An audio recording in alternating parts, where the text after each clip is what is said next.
today, Marvin? Hey, by the way, finally that printer is supposed to arrive today.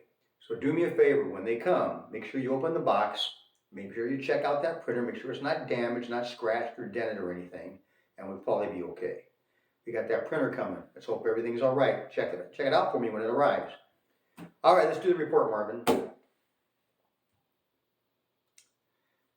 Good afternoon.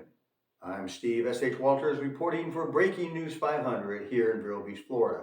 Today's topic is the Loggerhead Sea Turtles of Florida. Now, folks, I've always thought of turtles as being boring. You know, they're slow, there's not much to them, they're boring. But they're really big here in Florida. Very popular and very interesting, and there's a lot more to them than I realized. Now, I'm going to give you some facts about them, just a few, and you're going to love this.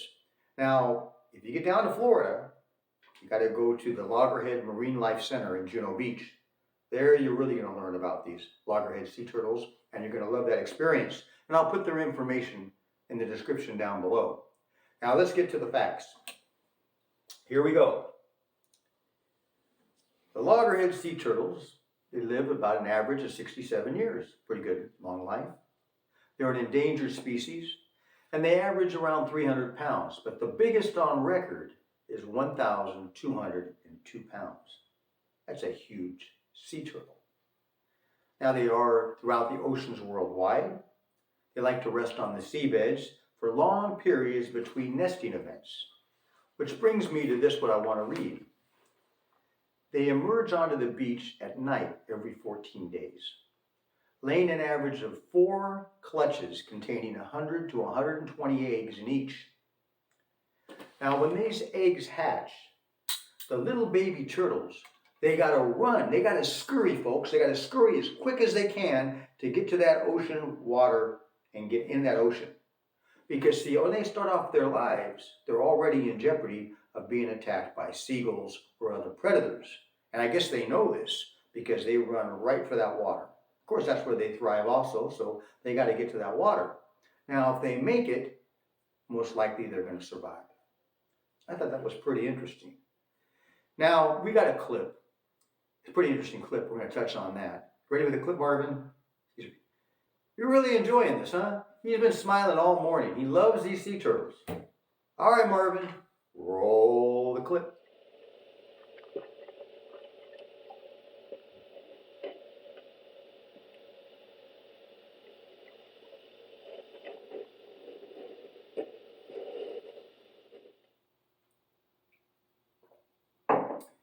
Oh, you're back. Did you enjoy that clip? Now, what were they doing? You know what they were doing? You know what they were doing, Marvin? Marvin shaking his head no. Well, I'll tell you what they're doing. See, they were rubbing up against those rocks, cleaning themselves. It's the way they clean themselves. They get the barnacles off their body and their skin. They get the algae off. It's a way of them cleaning themselves in the water. I thought that was pretty interesting. Now, another thing about them, 85% of the time they're submerged. They only come up about every 15 or 30 minutes for a breath of fresh air, and they're going right back down again. I thought that was pretty interesting. Now, do you have any turtle stories? I got a turtle story. Happened right here in Florida. If you got some stories, let me hear about them. I'd love to hear about them. Now, my particular story is not really that big of a deal, I don't think, but I think it's a pretty good story. When I first got here to Florida, I was living in Satellite Beach. And I used to go down the A1A highway a lot, go for a drive. And I would go for construction jobs and sometimes just go to clear my head out and, you know, just enjoy the beautiful view and the ride and everything. And there's these signs that say turtle crossing. Be careful or watch out for turtles. I'm like, yeah, right, turtle crossing. Are you kidding me? Turtle crossing? So one of these days I was on this drive on the A1A highway and I was coming back toward my apartment in Satellite Beach. And I noticed something going across the road, real slow. I'm kind of like, what's that? Now, I'm going about 55 or 60 miles per hour.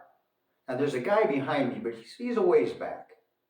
But there's nobody coming on the other end of the traffic going this way, so it's open road. I realized it's a turtle. Then I thought, well, I'll slam my brakes on. But no, that's no good, because I still may run over him, or I still may slide into him, and he'll become turtle soup.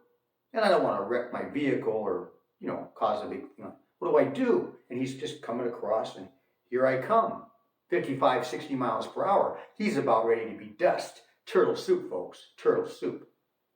Well, I was smart and I reacted quickly. I just went around him. And I got back in my lane and went about my way. The turtle was fine and I was fine and there was no accident and there was no turtle soup. I don't know if he's aware that Florida cares about him and we have signs posted to warn people, so at least they're knowledgeable enough to know that this could happen and a turtle may cross here.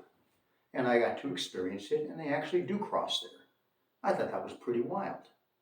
You know, growing up in LA and Long Beach, there's no turtle crossings. You're in a city. There's no Southern California that I know of, turtle crossings or beware of turtles anywhere. Well, this is Florida, and the turtles are big here. So don't be hurting no turtle. And if you see a sign that says turtle crossing, well, now you know they do cross there. That's why the sign's there. They cross there. Well, I hope you've enjoyed this report. I'm Steve S.H. Walters reporting for Breaking News 500. Have a great day.